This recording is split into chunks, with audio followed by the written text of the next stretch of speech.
छोटे में पापा के साथ एक बार मंदिर गया।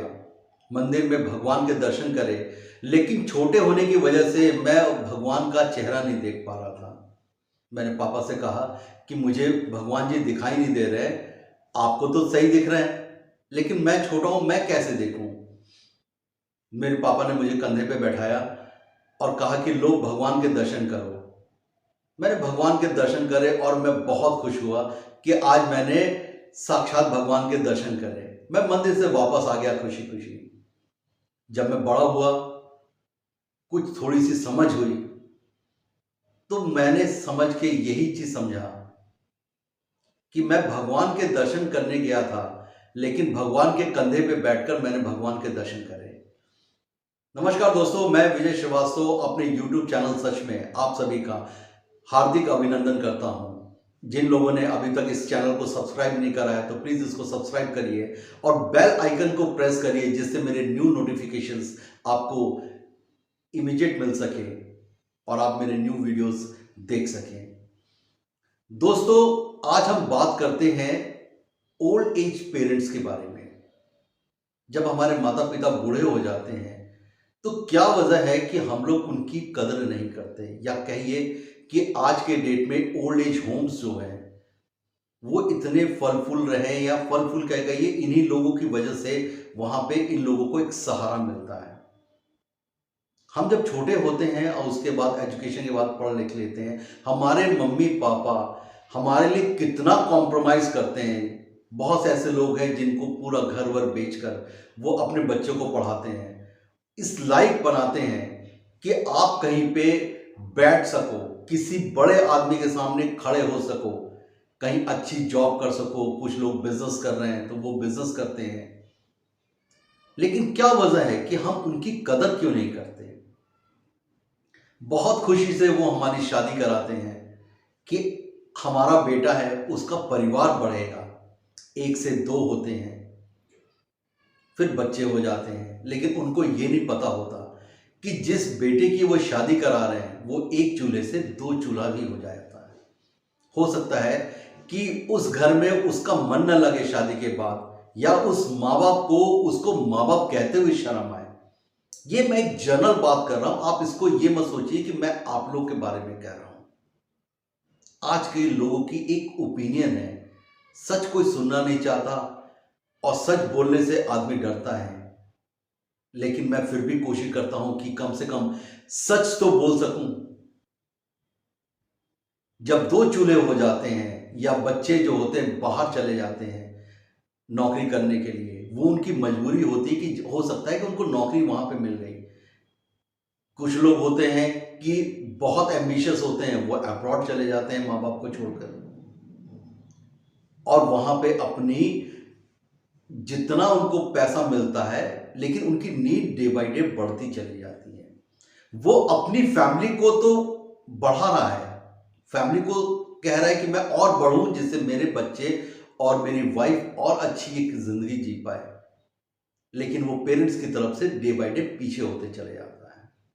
क्या माँ बाप ने हमको इसीलिए इस दुनिया में लेके आए कि हम उनको इस बुढ़ापे में उनको अलग छोड़ दें, या हम इस बुढ़ापे में उनको अकेला छोड़ दें। घर इतना बड़ा बनाया जाता है जहां पे सोचते हैं कि 2-4 बच्चे या 4-5 बच्चे अगर हो जाते हैं उनके घर पे, तो कहते हैं कि देखिए मेरा घर पूरा भरा हुआ लगता है, और माँ बाप बहुत खुशी से। मैंने तो ऐसे लोगों देखे हैं जिनके घर में उनकी एक टीवी या एक जो एसी की उनकी हैसियत है, और जब उनके बेटे बहू आते हैं तो वो रूम अपना दे देते हैं कि लोग आप इस पे रहो, मैं बिना एसी के रह लूंगा। लेकिन 5 बच्चे मिलकर भी क्या एक अपने माँ बाप को पाल नहीं सकते? लेकिन ऐसा नहीं होता है। उस समय जिम्मेदारी वो 5 लोगों में बांटी जाती है और कहा जाता है कि कुछ दिन आप, कुछ दिन आप, कुछ दिन आप यहां पे रहें। मुझे यहां पे एक किस्सा याद आता है बागवान पिक्चर का। बागवान पिक्चर में अमिताभ बच्चन अपनी वाइफ हेमा मालिनी से बहुत प्यार करते थे, और इतना प्यार करते थे कि वो उसके बिना रह नहीं सकते। उन्होंने अपनी पूरी लाइफ पेंशन का पैसा सब अपने बच्चों में बांट दिया कि वो बच्चे खुश रहें। लेकिन जब वो रिटायर हो जाते हैं वहाँ से और उनके पास कोई काम नहीं रहता, तो यही बच्चों के पास समय नहीं होता उनसे बात करने के लिए। और जो बच्चे होते हैं वो कहते हैं कि आप पापा को मैं रख लूँगा, माँ को मैं रख लूँगा। इससे बड़ा दुःख और क्या है कि आप ओल्ड एज में आने के बाद माँ-बाप को अलग करते हैं। ऐसे में तो आपको उनको साथ रखना चाहिए। लेकिन हम उनको साथ रखने की जगह पे ज़िम्मेदारी बाँट लेते हैं कि माँ को मैं रखूँगा और पिताजी को आप रखेंगे। सोचिएगा कभी कि आज जो मैं बोल रहा हूँ, हो सकता है कि आप उसको बोल ना रहे हों, लेकिन सच्चाई यही है। आप अपने बच्चों की 50 गलतियां माफ कर सकते हैं, लेकिन आप अपने फादर और मदर की एक गलती माफ करने के लिए तैयार नहीं होते। आपको यह सोचना चाहिए कि बड़े जब उम्र उनकी बढ़ जाती है और छोटे बच्चे की जब उम्र बहुत कम होती है, दोनों एक समान होते हैं। आज बहुत से लोग मुझसे ये कहेंगे कि साहब ज्ञान बांटना तो बहुत आसान है, कभी आप उसको करके तो देखिए। मैं कहता हूं कि ज्ञान बांटना बहुत आसान है, लेकिन सच बोलना भी बहुत जरूरी है। हो सकता है कि मैं एक अच्छा बेटा नहीं, लेकिन हो सकता है कि मैं इस बात को सुन के अच्छा बेटा बनने की कोशिश करूं। हमारी जिम्मेदारी डे बाय डे बढ़ जाती है। हम शादी कर लेते हैं तो हमारी जिम्मेदारी बढ़ जाती है, बच्चे हो जाते हैं तो और जिम्मेदारी बढ़ जाती है। लेकिन माँ बाप भी हमारी रिस्पॉन्सिबिलिटी हैं। उन्होंने हमको कभी भी बचपन तक अपनी रिस्पॉन्सिबिलिटी नहीं मानी। उन्होंने ये कहा कि अगर उनके पास 2 रोटी है तो उन्होंने शायद हमको 2 रोटी देने की उसमें था कि 2 रोटी हमको खिला दें और खुद वो भूखे रह जाए। लेकिन हम लोग ये नहीं कर पाते हैं। अगर हमारे पास 10 भी रोटी की अगर हमारी हैसियत है तो हम दूसरों के लिए तो कर देंगे, लेकिन अपने माँ बाप के लिए करते हुए 100 बार सोचते हैं। चाहे वो कोई भी कंडीशन हो। मैं ये नहीं कहता कि हर समय बेटा ही नालायक होता है या और भी चीज है, लेकिन ये लोग कहां जाएं? जब ओल्ड एज आता है तो इनको पैसे की नहीं, इनको आपकी जरूरत होती है। ये हर त्योहार में, हर फेस्टिवल में आपसे कहते हैं कि आप 2 मिनट के लिए आ जाओ मेरे पास। इनको ये रहता है कि घर से आप निकलो तो 2 मिनट बात कर लो इनसे, लौट के आओ तो 2 मिनट बात कर लो आप इनसे। ये सिर्फ प्यार के भूखे होते हैं। ओल्ड एज में आने के बाद सिर्फ इनको प्यार चाहिए, लेकिन हम लोग शायद ये भी नहीं कर पाते क्योंकि हम लोग बहुत बिजी हो जाते हैं। हम लोग उन लोग से ज्यादा बात करने की कोशिश करते हैं जहां हमको फायदा दिखता है। और जाहिर सी बात है, जैसा पेरेंट्स का एटीट्यूड होगा, जो बिहेवियर होगा, बच्चे देख के भी वही करना शुरू कर देते हैं। सभी बच्चे ऐसे नहीं होते, लेकिन मैक्सिमम जो होते हैं वो ऐसा ही करना शुरू कर, क्योंकि जैसा घर का माहौल होगा बच्चे भी वही सीखेंगे। उनकी क्या गलती? आज अपने माँ बाप को जितना प्यार देंगे तो बच्चे उसको देख के उसको करने की कोशिश करेंगे, लेकिन ऐसा होता नहीं है। आप उनसे कहेंगे कि आप ऐसा क्यों नहीं करते, तो वो कहेंगे कि यार वो मेरे साथ नहीं रह सकते, मेरे साथ एडजस्ट नहीं करना चाहते। अब आप खुद सोचिए कि माँ बाप आपके साथ एडजस्ट करें। मैं कहता हूं कि नहीं करना चाहते वो एडजस्ट आपके साथ, लेकिन फिर भी आप उनके बच्चे हैं, आप ही एडजस्ट कर लीजिए। अरे माँ बाप की उम्र अगर 60 साल, 80 साल, 90 साल की उम्र है तो क्यों उनसे आप उम्मीद लगाते हैं कि वो आपके साथ एडजस्ट करें? आप उनके साथ एडजस्ट करिए और प्यार से रहिए। मैं आपको कोई ज्ञान बांट नहीं रहा, लेकिन इतना चाहता हूं कि इस ओल्ड एज में जो लोग वहां पे जाके सिर्फ अपनी मौत का इंतजार करते हैं कि अब मेरी इतनी उम्र है, मैं मर जाऊं। मुझे एक चीज याद आता है, कोरोना के पीरियड में अगर आपके बच्चे की डेथ हो जाती है कोरोना से, तो आप सब चीज छोड़ के माँ बाप उस बच्चे को के पास चले जाते हैं कि उसकी अंत्येष्टि करना चाहिए, और आप उसको करके आते हैं और आपका जाहिर से आपकी जिम्मेदारी भी है।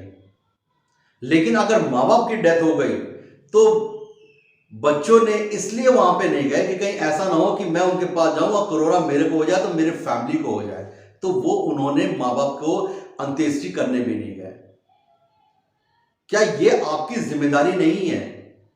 जिस माँ बाप ने आपको पाल के पोस के इतना बड़ा किया, इस लायक बनाया, जो आज आप अच्छी जिंदगी गुजर बसर कर रहे हैं, लेकिन कोरोना के टाइम में वो भी चीज देखने में आ गया कि आपने अपने माता पिता को कांधा नहीं दिया, उनको अंतिम संस्कार उनका नहीं करा आपने। कितनी गलत बात है ये। आज आपको सोचना पड़ेगा, ये समय है सोचने का। मैं ये नहीं कहता कि 100 में 100% होते हैं, लेकिन डे बाय डे इसकी परसेंटेज बढ़ती जा रही है और लोग ऐसे ही करते जा रहे हैं। माँ बाप अपनी जिम्मेदारी को पूरा कर रहे हैं और बच्चे उनके साथ उस जिम्मेदारी का क्या सिला दे रहे हैं वो सब आपके सामने है। लेकिन आपको यह सोचना पड़ेगा कि आज आप जो कर रहे हैं अपने माँ बाप के साथ, आपके बच्चे भी आपके साथ वही सब कुछ करेंगे, वही दोहराएंगे। इसलिए माँ बाप को आप जिम्मेदारी या उनसे कोई आप एक्सपेक्टेशन मत रखिए, आप अपना बेस्ट दीजिए। अरे अगर उन्होंने कुछ कह दिया, अगर आपको मान लीजिए ओल्ड एज है, आपको डांट दिया, तो उसमें आपकी कभी बेइज्जती नहीं होगी। लेकिन अगर आपने उनको पलट के जवाब दे दिया तो उससे माँ बाप की बेइज्जती होती है। और जो आप पलट के जवाब देंगे तो आपके घर में और लोग भी जो हैं वो भी वैसा ही करेंगे। माँ बाप को ओल्ड एज का सहारा मत बनाइए। मैं उन लोगों को अप्रिशिएट करता हूं, उन लोगों को सलाम करता हूं जिनकी बच्चों ने उनके साथ इतना गलत किया और उसके बाद सरकार हो गया या एनजीओज हो गए जो ओल्ड एज के लोगों को सहारा दे रहे हैं, उनको घर जैसा माहौल दे रहे हैं। मैं उनको सलाम करता हूं कि उन्होंने इन लोगों को सहारा दिया। लेकिन जिनको सहारा देना चाहिए वो लोगों ने इनसे मुंह फेर लिया। अगर आपको उनकी दौलत मिल रही है, आपको उनको प्रॉपर्टी चाहिए, तो आपके पास समय है, क्योंकि पैसा चाहिए आपको। सब ये औलादें ऐसा नहीं होती, लेकिन कुछ तो होती हैं जिसका मैं एग्जांपल दे रहा हूं। माँ बाप पे लोग पहले हाथ नहीं उठाते थे। आज आपको अक्सर सुनने में आ जाता है कि किसी ने अपने माँ बाप को जान से मार दिया प्रॉपर्टी के लिए, या किसी ने हाथ उठा दिया। ऐसा मत करिए। इस दुनिया के अंदर वो समय है कि लोग कहते हैं कि आप मरने के बाद आपका पुण्य और पाप जो होता है उसको लोग देखते हैं, या भगवान उसका बताते हैं कि आपने पुण्य करा या पाप करा।